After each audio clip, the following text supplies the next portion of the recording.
So because our first class got a little bit interrupted, I wanted to give a little bit more explanation as to what you can be doing at home for this week.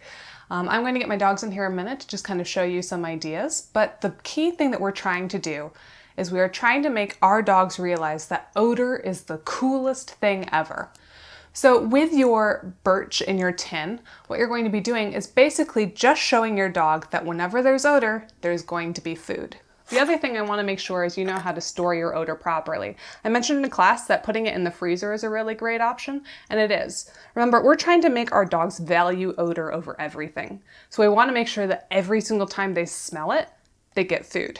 Leaving it out in a place where your dog can easily get it is not conducive to that. And if you don't want to put it in the freezer, I actually keep my nosework kit, because it's pretty large at this point, just in the garage. And I don't do any nosework training in the garage. So if you store it someplace, just make sure that you don't do any training where you store your odor. The other thing is you don't want to touch any of the oils with your hands. The most likely spot for that in your little kit that I gave you is on the straw. The straw has 2 Q-tips kind of shoved in there. If the Q-tips do begin to fall out, I suggest putting on some gloves and then pushing the Q-tips back in.